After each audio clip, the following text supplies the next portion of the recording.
L'Égypte, désert infini, terre solitaire qu'une étroite bande de verdure et d'eau traverse dans un contraste saisissant. De ses rives surgissent les merveilles d'une civilisation qui prospérera pendant plus de 3000 ans.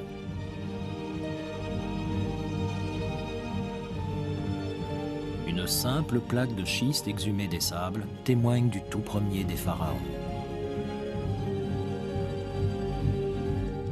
Vieille de plus de 5000 ans, cette palette de Narmer nous entraîne sur les traces de l'Égypte antique bien avant que n'apparaisse le premier d'entre eux.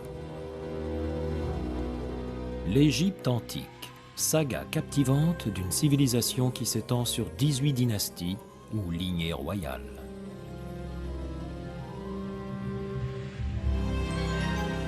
Né sous le règne du pharaon Djoser, sous l'ancien empire d'Égypte, l'art des pyramides se transmet et se perfectionne pendant plus de 4 siècles avant de disparaître.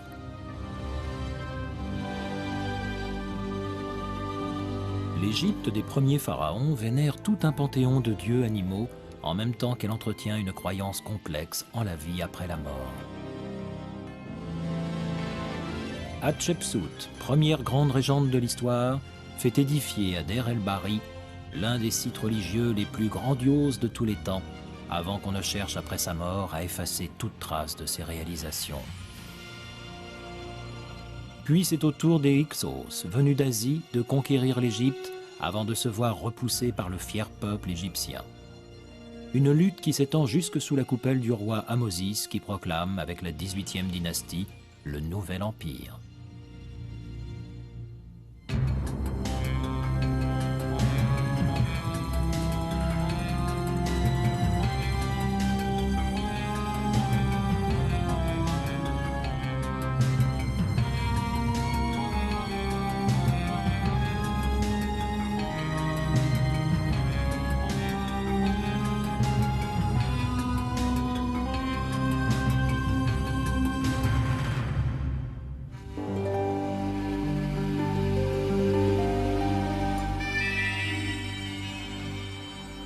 L'Égypte, désert infini, terre solitaire qu'une étroite bande de verdure et d'eau traverse dans un contraste saisissant. De ses rives surgissent les merveilles d'une civilisation qui prospérera pendant plus de 3000 ans. Une simple plaque de schiste exhumée des sables témoigne du tout premier des pharaons. Vieille de plus de 5000 ans, cette palette de Narmer nous entraîne sur les traces de l'Égypte antique bien avant que n'apparaisse le premier d'entre eux. L'Égypte antique, saga captivante d'une civilisation qui s'étend sur 18 dynasties ou lignées royales.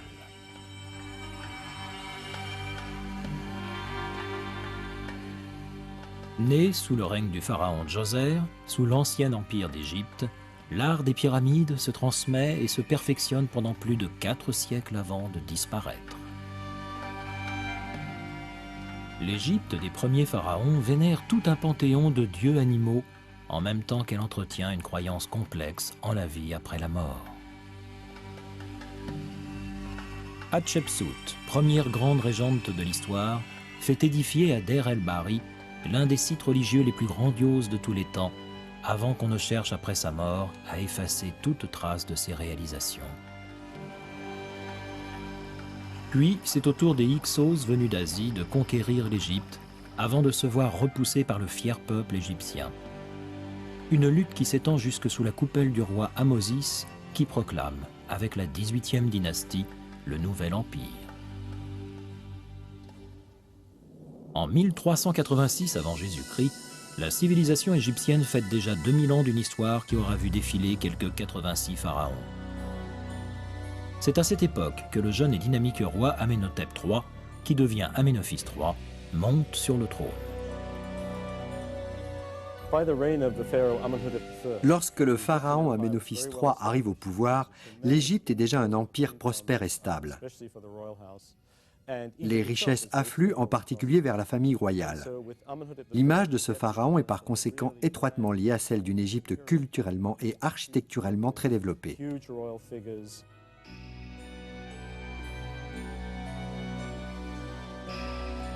Ses grands projets de construction se concentrent sur l'ancienne ville de Thèbes. Sa décoration du magnifique temple dédié au dieu Amon demeure l'un des sommets de l'art et de la technique de la civilisation égyptienne. Sa vaste cour et ses gracieuses colonnes en font un chef-d'œuvre d'esthétique et d'architecture. Sur la rive ouest du Nil trônent deux imposantes statues figurant Aménophis III.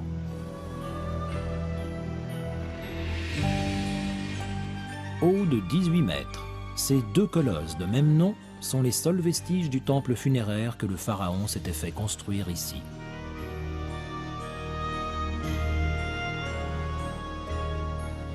Tout près de lui, minuscule en proportion, se tient une représentation de la reine Tiye, sa femme et la mère de leur fils.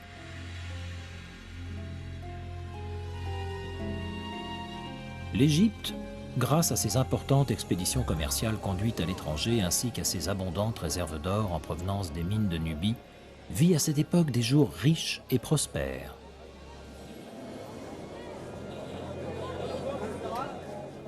C'est une période à laquelle les Égyptiens trouvent le temps de se poser toutes sortes de questions d'ordre théologique qui vont les mener à une situation qu'ils qualifieront eux-mêmes de désastreuse.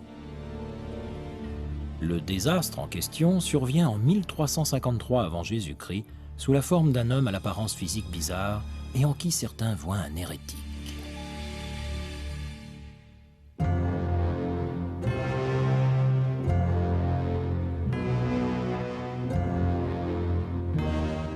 Alors qu'Aménophis III avait préparé son fils aîné à lui succéder, ce dernier décède.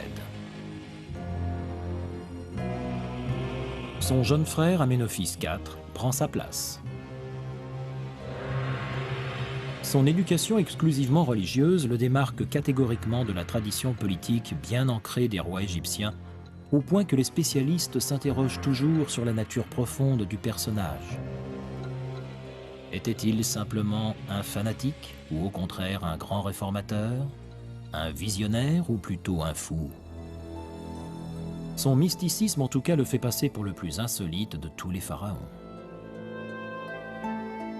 Alors que sur plus de 17 siècles, les Égyptiens ont été habitués à vénérer plusieurs divinités différentes, Aménophis IV impose d'emblée un dieu unique et suprême, le dieu solaire Aton.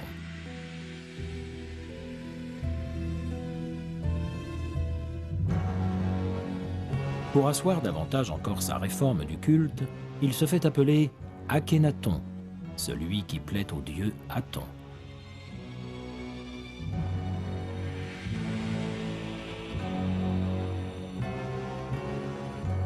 C'est la toute première fois dans l'histoire de l'humanité qu'on exige d'un peuple qu'il s'en tienne à un seul dieu. Le bouleversement est tel que l'Égypte en est ébranlée jusqu'au plus profond de ses racines. Son règne marque l'une des grandes crises de l'histoire d'Égypte. C'est une période à laquelle on renverse les vieilles croyances, on déplace la capitale et l'on ferme les lieux de culte. Cela fut sans doute très dur à vivre pour la population.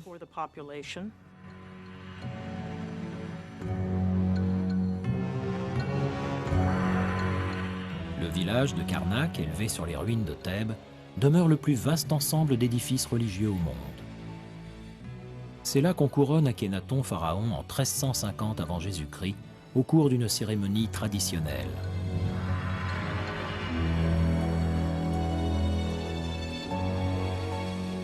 Une tradition qui s'efface cependant au fur et à mesure que de grands bouleversements se profilent à l'horizon.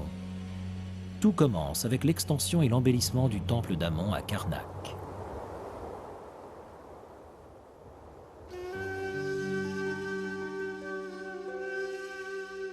En y installant en l'an 5 de son règne un disque solaire, symbole du nouveau dieu Aton, Akhénaton impose ce dernier comme le seul et unique dieu officiel de l'Empire.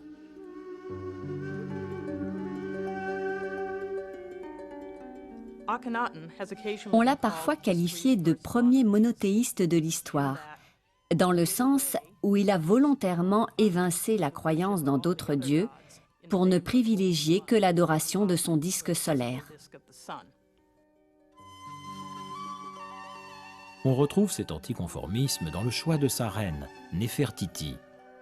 Issue d'une famille non royale, elle n'en joue pas moins un rôle capital dans le règne de son époux. L'une des représentations sculptées les plus admirables jamais mises à jour en Égypte n'est autre que le buste de calcaire de cette reine légendaire. L'idée maîtresse de ces représentations était de montrer une femme extrêmement belle et séduisante. On ne sait pas en vérité si c'était le cas. Mais il s'agissait de la présenter d'abord comme l'incarnation suprême de la beauté, justifiant, comme pour toute autre reine, qu'elle soit la partenaire idéale du roi. Si l'on nous montre une Néfertiti idéalement belle, la nature a en revanche pourvu Akhenaton d'un physique tout aussi étrange que ses idées.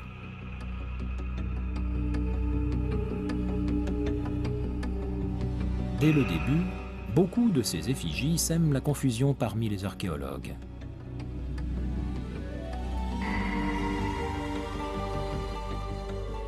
En effet, il apparaît souvent avec des hanches larges, un ventre et une poitrine proéminents, au point qu'on a parfois émis l'hypothèse d'une femme travestie en homme.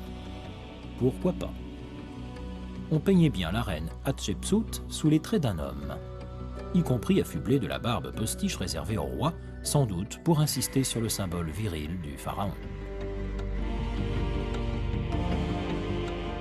On a parfois attribué l'apparence physique d'Akhénaton au syndrome de Babinski-Froelich. Cette maladie de l'hypophyse s'illustre entre autres par une obésité typiquement féminine, en particulier du tronc et de la racine des membres. La stérilité figure parmi les autres effets secondaires de cette maladie. Or, nous savons que Néfertiti et Akhénaton ont eu plusieurs filles. Certains pensent même que Toutankhamon était leur fils. Il y a donc très peu de chances pour qu'il ait été atteint de ce mal.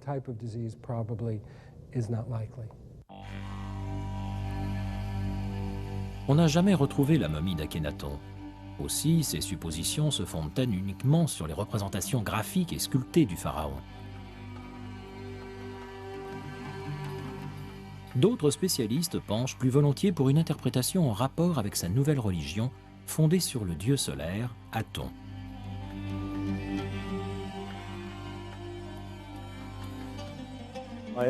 Mon point de vue est qu'il incarne les caractéristiques physiques de cette divinité. Aton n'est pas juste le dieu solaire, c'est aussi le créateur. Or, dans la mythologie égyptienne, le créateur est à la fois masculin et féminin. La nouvelle religion d'Akhénaton est une véritable entorse à la tradition. Mais sa conviction est telle qu'il s'est mis en tête de défier et de supprimer les puissantes institutions religieuses représentant les croyances de pratiquement toute la population. Il commence par fermer les temples au dieu Amon et destitue Thèbes de son rôle de capitale. Sa religion justifie à elle seule une ville nouvelle qu'il compte bien faire bâtir.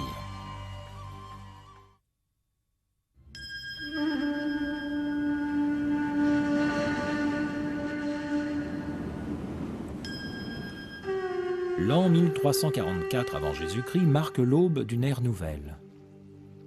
À 305 km en amont du Caire, dans une vaste anse de falaises dont un côté borde le Nil, surgit sous l'impulsion d'Akhénaton la nouvelle capitale de Tel al-Amarna.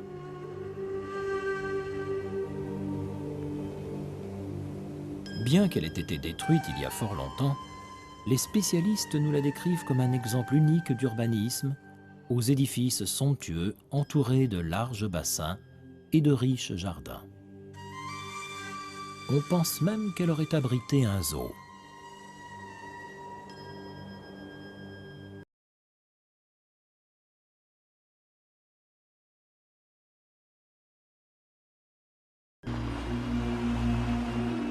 Le pharaon baptise sa nouvelle ville Akhetaton, qui signifie l'étendue sur laquelle rayonne le dieu solaire. Au centre de la ville s'élève le grand temple, dédié tout entier à l'adoration du dieu Aton.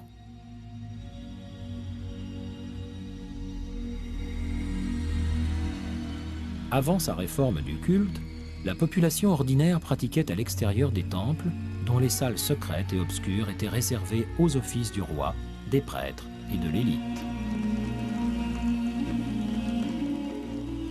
Akhénaton décide que dorénavant, le commun des mortels célébrera son dieu en sa compagnie, en plein air et sous les rayons vivifiants du soleil. Probablement 3 cérémonies ont lieu quotidiennement au grand temple. La première à l'aube, lorsque le soleil se lève sur les falaises à l'est de la ville. La seconde à midi, avec le soleil au zénith. Et enfin, à la tombée du jour, avec la déclamation par les fidèles d'un cantique au soleil, composé par Akhénaton lui-même. Ô toi qui par-dessus l'horizon monte si magnifiquement vers les cieux, ô Aton qui vit et répand la vie dès que tu pointes ton visage depuis l'horizon est, qui inonde les terres de ta beauté tout entière. On ne connaît pas le succès réel de cette conversion forcée des fidèles au dieu Aton. Il est possible que cette nouvelle religion n'ait été qu'un simple stratagème visant à renforcer la puissance du pharaon. En faisant table rase des autres dieux, Akhénaton savait en effet qu'il se hisserait lui-même davantage à l'image d'une divinité. Le roi a fait un grand ménage. Il a balayé toute la hiérarchie des prêtres et le fouillis encombrant de centaines de dieux différents. Il n'a laissé à leur place qu'un culte tout simple, et avec lui suffisamment d'espace pour s'imposer lui-même comme une divinité vivante.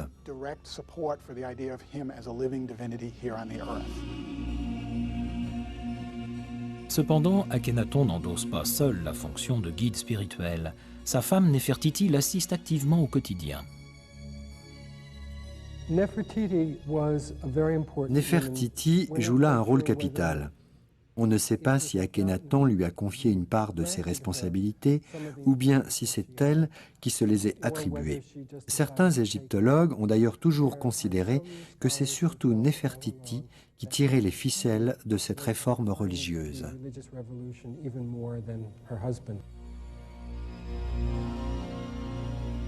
La reine Tiye, mère d'Akhénaton, est un autre personnage important.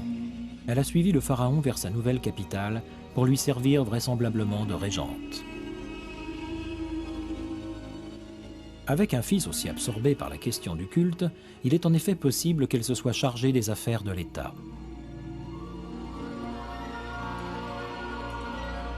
De curieuses tablettes d'argile envoyées au pharaon Akhénaton laissent à penser que ce fut le cas.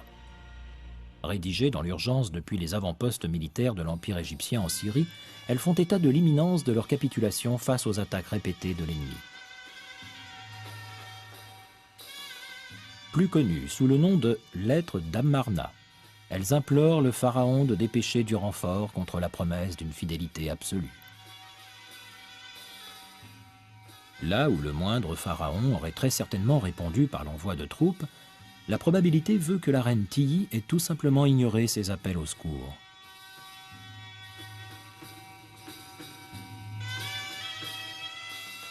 L'expression artistique picturale de l'époque subit elle aussi un bouleversement.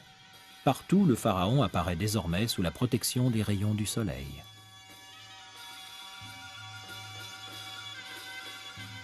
Alors qu'on avait toujours représenté les pharaons sous des traits physiques parfaits, Akhénaton ordonne à ses artistes officiels de le dépeindre d'une manière aussi réaliste que possible.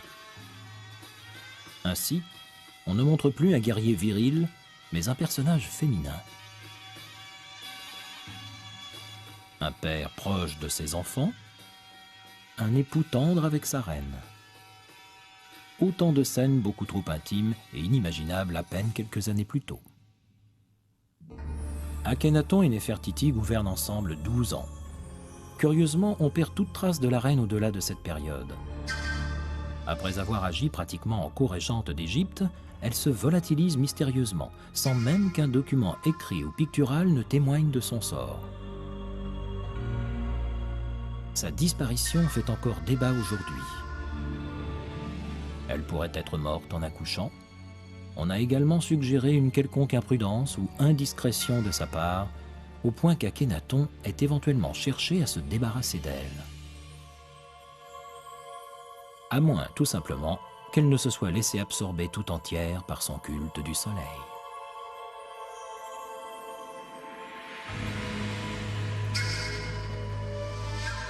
Il est en effet possible que plus dévote encore que son époux, elle ait fini par se cloîtrer dans l'adoration exclusive du dieu Aton.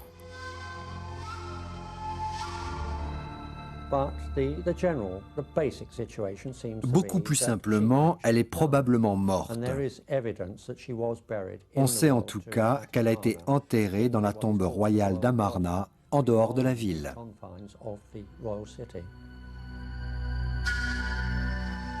Quoi qu'il en soit, Akhénaton ne demeure pas longtemps seul. Il nomme un nouveau co-régent du nom de Smenkhar, dont certains pensent qu'il s'agit peut-être de son frère cadet.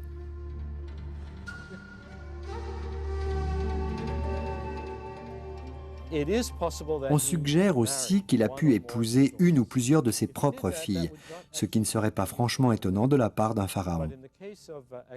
Mais on raconte aussi qu'Akhénaton a peut-être eu une relation homosexuelle avec son co-régent vers la fin de sa vie, ce qui, dans la mesure où il aurait eu des enfants de Néfertiti, en ferait l'un des premiers grands personnages bisexuels. Son apparence physique, pour ainsi dire, peu catholique, et sa démarcation radicale d'avec les religions traditionnelles ont poussé l'histoire à le cataloguer parmi les hérétiques. Tout porte à croire, d'autre part, que son culte du soleil ait finalement fait peu d'adeptes parmi la population. Les fouilles de la ville antique d'Akhénaton ont permis de constater que la plupart des habitants avaient conservé chez eux les idoles de leurs nombreuses divinités, alors que leur pharaon était encore au pouvoir. Avait-il tout simplement pressenti le caractère éphémère de cette nouvelle religion ?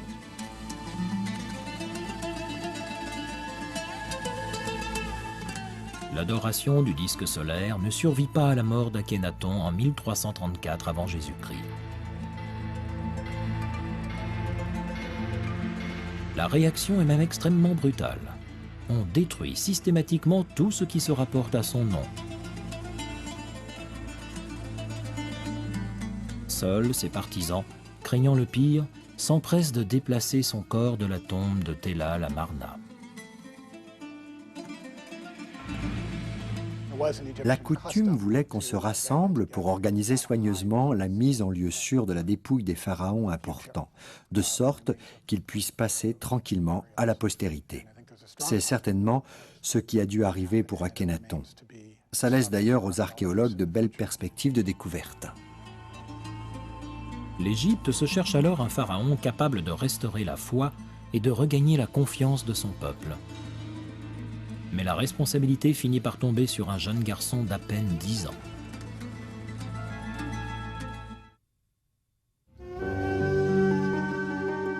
Derrière la barrière des falaises de Deir el-Bahri, dans la zone montagneuse située à l'ouest de Thèbes, se trouve une région de ravines et de lits de rivières asséchés que l'on appelle des wadis.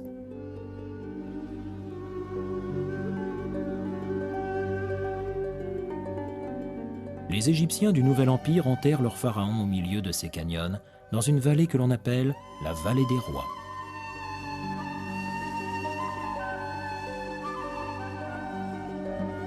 C'est là que par un après-midi de 1922 de notre ère, une découverte ressuscite de l'oubli des sables le nom d'un pharaon supposé de moindre importance.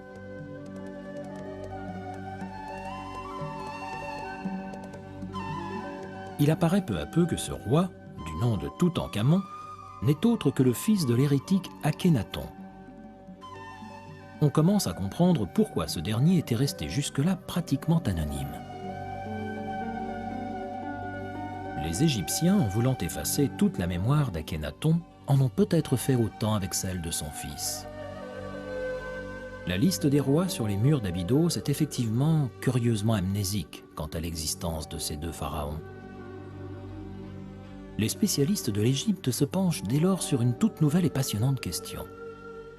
Qui était donc ce Toutankhamon ?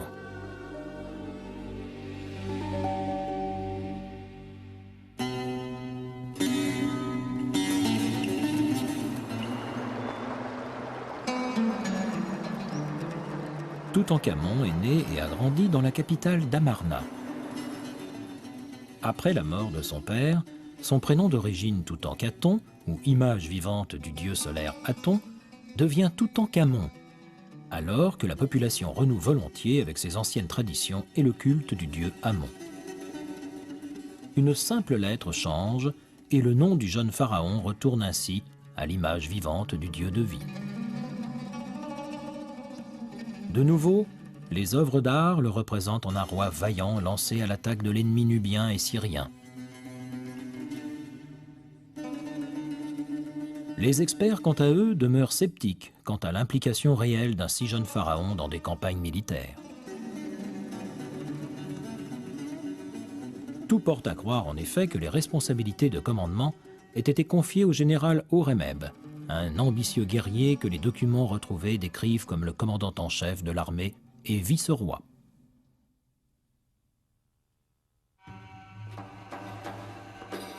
Avec pour mission de réimposer aux pays voisins la suprématie militaire du royaume, Horemheb s'est illustré par sa longue expérience au service des 2 pharaons précédant Toutankhamon. Qui donc se place mieux que lui pour incarner le pouvoir à la cour d'un enfant roi? Un enfant poussé sur le trône et dont on estime qu'il n'est qu'un souverain fantoche. La réponse doit probablement se trouver chez un homme dont la forte personnalité éclipse celle des autres membres de la cour. Aï, dont le nom signifie Père divin, n'est autre que le vizir et grand prêtre du roi.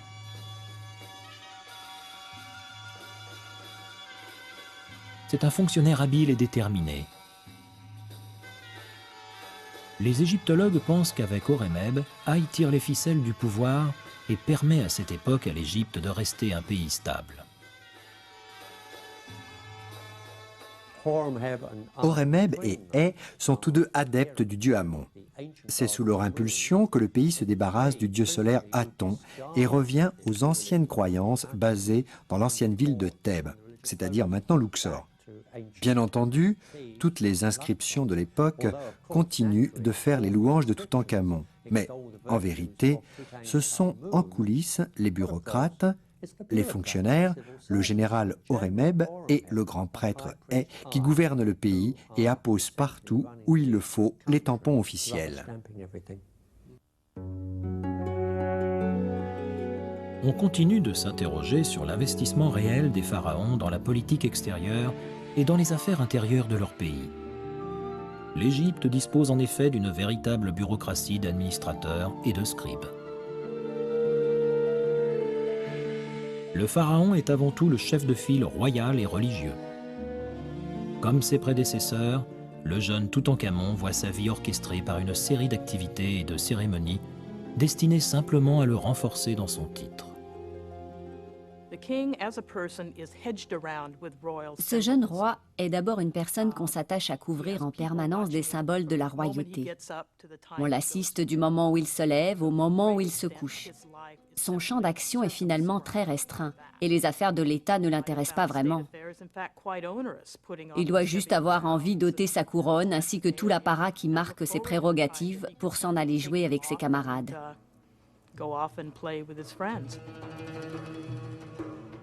Toutankhamon a déjà sa reine. De 2 ans son aînée, elle est aussi la fille d'Akhénaton, une épouse et par conséquent une demi-sœur. Elle s'appelait Ankhesenpaten et c'est devenu Ankhesenamon. Ils se sont mariés très jeunes et semblent être restés très proches l'un de l'autre, comme dans ces représentations où on la voit face à lui qui s'intéresse de près à ses activités de chasse ou de pêche. Après le rétablissement des anciennes religions, on s'attend à ce que l'Égypte vive sous le règne de Toutankhamon une période de renouveau. Mais à 18 ans, le jeune pharaon meurt subitement. Certains pensent qu'on l'a assassiné. L'analyse médico-légale de sa momie montre qu'il a succombé à un traumatisme crânien, comme si un coup violent lui avait été porté à la tête. Or, une expertise plus poussée laisse apparaître un simple petit trou dans l'os. On imagine dès lors plusieurs hypothèses. On a d'abord pensé qu'on l'avait poussé de son char, ce qui est assez improbable vu la nature de sa blessure. Ensuite, qu'on l'avait assassiné dans son sommeil à l'aide d'un objet pointu. D'autres ont préféré imaginer qu'il était peut-être mort d'une hémorragie cérébrale. Y a-t-il eu conspiration pour le tuer? Certains suggèrent que sa boîte crânienne n'aurait été transpercée qu'après sa mort. On sait que les embaumeurs ne faisaient pas toujours très attention au corps qu'on leur confiait. On sait par exemple que pour faire rentrer la momie dans son cercueil, il leur arrivait de couper les pieds et de les placer à côté.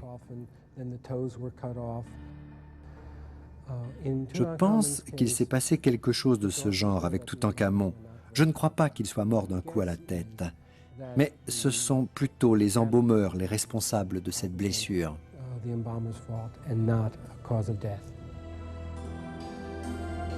Cette mort prématurée ne laisse pas à ses ouvriers le temps de lui bâtir une tombe royale digne de ce nom. C'est probablement la raison pour laquelle, en demeurant caché, le site funéraire de Toutankhamon parvient à échapper au pillage. Son entrée restera en effet longtemps obstruée par des fragments de rochers, déversés là plus tard, au cours de travaux d'une autre tombe royale.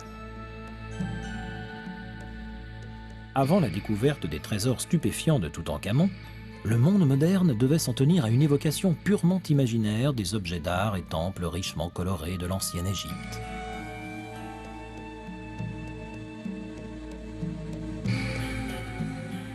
La mise au jour du tombeau du jeune pharaon permet ainsi de constater toute l'opulence et la magnificence de l'époque.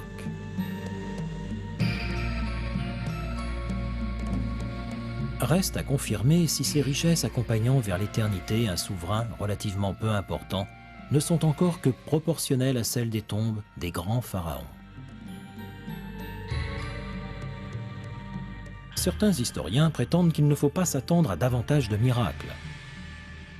Avec une population si reconnaissante pour la réhabilitation des anciennes religions et l'émotion soulevée par un décès aussi prématuré, il est probable que les funérailles de Toutankhamon aient été déjà des plus fastueuses.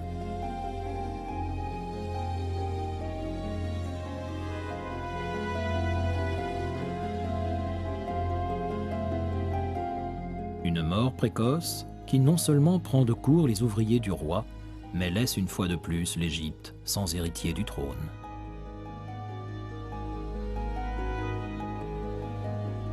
On sait pourtant que le jeune couple royal a tenté de prolonger la lignée. 2 fœtus momifiés ont été retrouvés dans la tombe de Toutankhamon. Ce sont très certainement les restes de petites filles mort-nées. La théorie de certains égyptologues veut que les unions consanguines cumulées aux maladies et aux guerres de l'époque aient contribué au déclin de certains règnes. Dans le cas de Toutankhamon, il semble que cet enfantement consanguin ait tout simplement rendu ces créatures trop fragiles pour qu'elles survivent. Comme il n'y a aucun successeur légitime, on confie par défaut l'autorité du pays à Haï, grand vizir de Toutankhamon.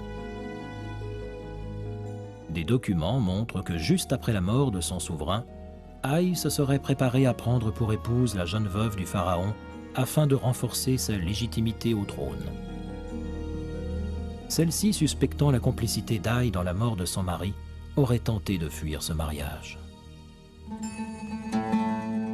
Désespérée, la jeune Ankhésénamon aurait réclamé de l'aide à l'étranger en écrivant au roi des Hittites.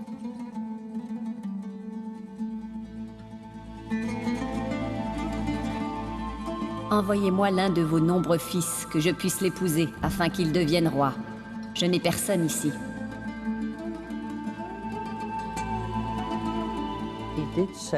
Le roi des Hittites a répondu à son appel en envoyant l'un de ses fils. Seulement, il ne faut pas oublier la connivence qui existe à l'époque entre les bureaucrates et les 2 grands gouverneurs en place, le général Horemheb et le grand prêtre Hay. Et à peine arrivé aux frontières d'Égypte, le prince hittite a été assassiné. Ainsi, En épousant la veuve de Toutankhamon en 1325 avant Jésus-Christ, Haï se proclame souverain avant même qu'on ait achevé la sépulture du pharaon défunt. En atteste une peinture retrouvée dans cette tombe où on le voit coiffé de la couronne bleue des rois, présidant aux funérailles de Toutankhamon. Peut-être Haï était-il de toute façon destiné à succéder à Toutankhamon. Un doute subsiste cependant. Aussitôt après qu'Haï ait accédé au trône, on perd toute trace de la reine Ankhésénamon. Celle qu'on surnommait princesse d'Amarna et reine du destin disparaît subitement. A-t-elle été elle aussi victime d'une conspiration? Haï ne régnera que 4 ans. Comme Toutankhamon, il n'a aucun héritier susceptible de perpétuer cette 18e dynastie. Aussi, le trône passe bientôt entre les mains d'une nouvelle lignée de rois très dynamiques, parmi lesquels figure le plus connu de tous les pharaons. Celui-ci marque le début d'une ère de construction et d'expansion jamais égalée, en même temps qu'il pousse à l'extrême l'image divine du pharaon.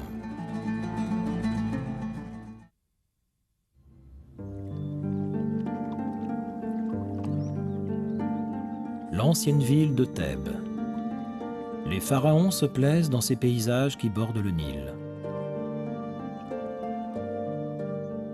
C'est là que la reine Hatshepsut a fait dresser son obélisque et qu'Amenophis III a bâti son grand temple à la gloire du dieu Amon. La situation de cette capitale au sud de l'Égypte illustre le choix naturel d'un pays expansionniste qui cherche à s'étendre notamment vers les riches terres de Nubie.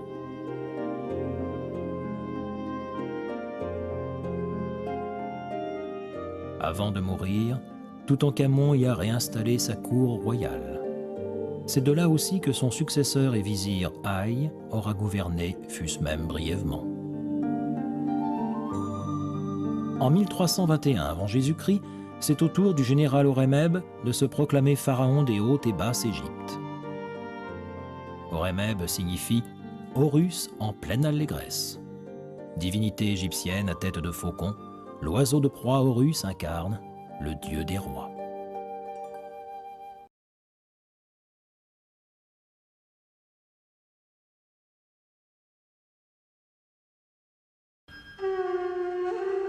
Horemheb monte sur le trône après une longue et brillante carrière militaire débutée sous Amenophis III, soit 4 règnes auparavant. Akhénaton l'a nommé chef suprême des armées et Toutankhamon vice-roi.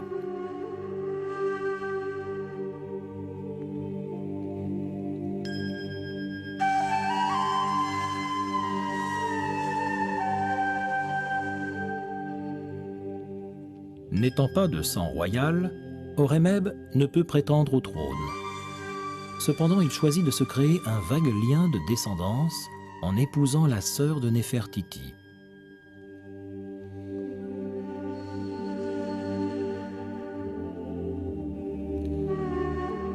Comme il n'est plus extrêmement jeune, il s'empresse d'abord de ramener l'Égypte à la situation précédant la période dite d'hérésie introduite par Akhénaton.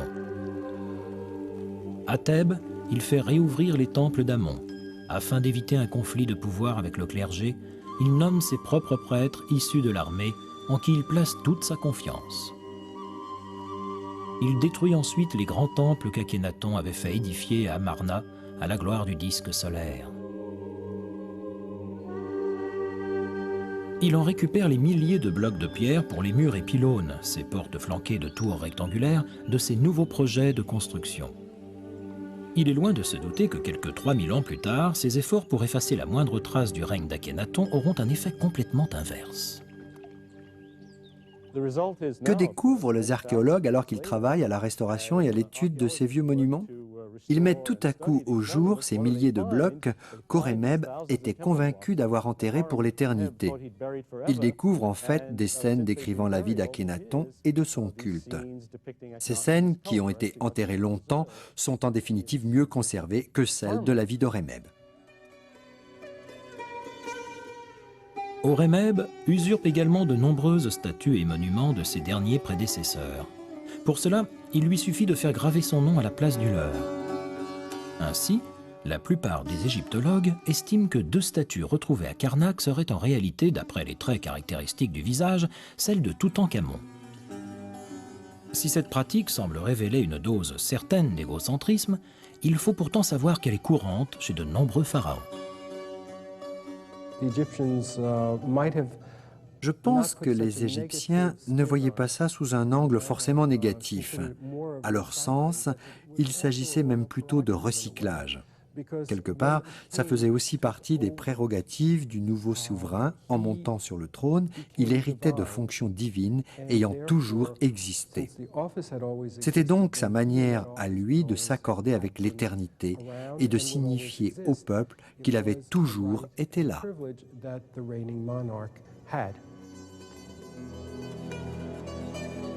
Horemheb reste au pouvoir pendant près de 30 ans.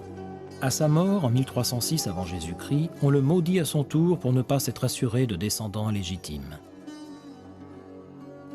Afin d'éviter le chaos autour de sa succession, il a tout de même désigné son vizir comme futur souverain.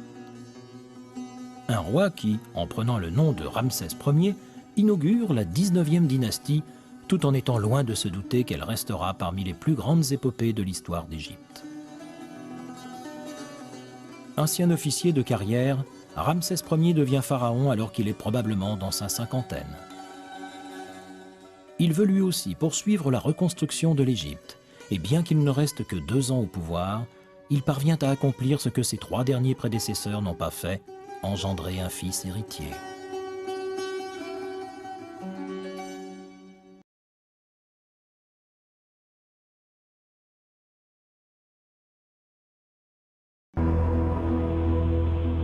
Le fils de Ramsès Ier se nomme Séti, dont le nom rappelle la dévotion de sa famille au dieu Seth. Sous le règne éphémère de son père, il s'est vu décerner le titre de vizir et de chef des armées. Après avoir hérité du trône, il s'octroie le titre supplémentaire de régénérateur des naissances afin de souligner l'aube d'une nouvelle ère dont il se porte garant. Sous son empire, la culture et l'art se développent considérablement. Il lance en même temps de vastes chantiers de construction comme à Karnak, où il commence à faire édifier la célèbre salle hypostyle du temple d'Amon, aux quelques 134 colonnes réparties sur 5406 mètres carrés. Il entame une vague de restauration et d'accroissement du site religieux d'Abydos et fait bâtir son temple funéraire à Gourna. Autant d'efforts qui l'aident à légitimer son droit à la couronne malgré le fait qu'il ne soit pas de sang royal. La cité d'Abydos est dédiée au culte d'Osiris, le dieu des morts. Cette nécropole des anciens pharaons des 2 premières dynasties tombe en ruine. Le temple que Séti Ier se fait construire à cet endroit est considéré comme l'un des grands chefs-d'œuvre de l'époque. À l'intérieur, il apparaît représenté aux côtés de nombreux dieux égyptiens. On pense effectivement à l'époque que les dieux résident là où on leur a dédié un temple.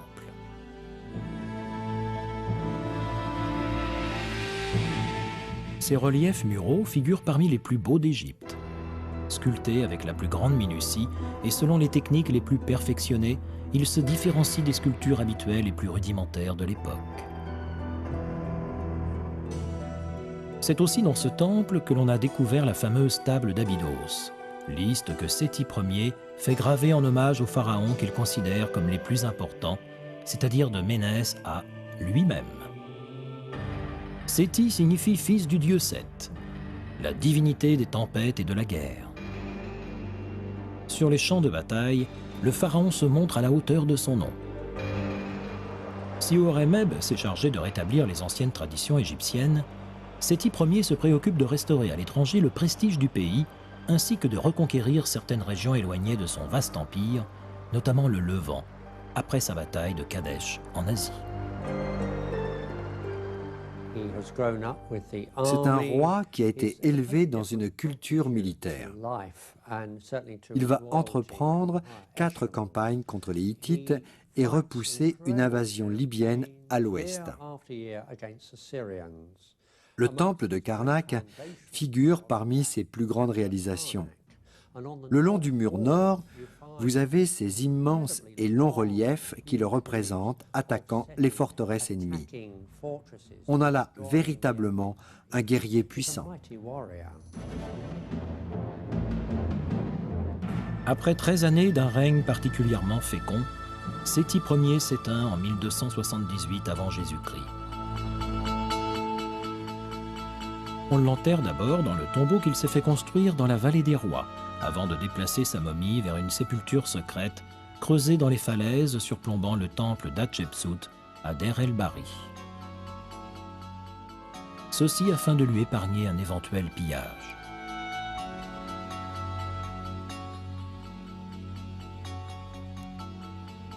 Ce n'est effectivement qu'en 1881 que des archéologues mettent au jour sa tombe et découvrent parmi 160 momies la sienne, qui reste de surcroît la mieux conservée de toutes les momies royales.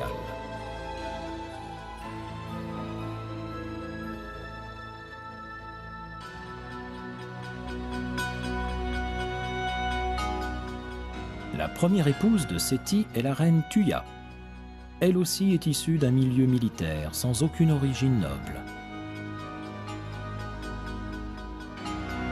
Si leur premier fils meurt et que leur second enfant est une fille, le troisième va devenir le souverain le plus célèbre d'Égypte.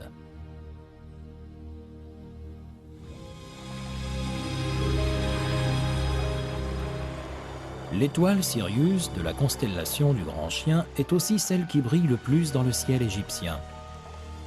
Elle disparaît chaque année au début du mois de mai pour réapparaître vers le 18 juillet.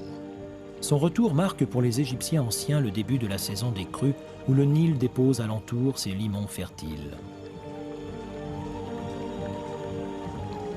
Une année, sous le règne de Séti, ces crues sont particulièrement importantes. La légende veut qu'elle annonce l'avènement du prochain souverain. Celui-ci n'est autre que Ramsès II, dont le nom deviendra presque à lui seul synonyme de pharaon. Un succès qu'il doit peut-être à la préparation consciencieuse à laquelle son père Séti Ier l'astreint 6 années durant. Ramsès II a sûrement été l'un des pharaons les mieux préparés à gouverner. Son père l'a associé au trône 6 ans avant sa mort. Il lui succède ensuite à une époque où l'on a déjà pris l'habitude de s'assurer que les princes héritiers ont suffisamment d'expérience militaire et politique pour régner.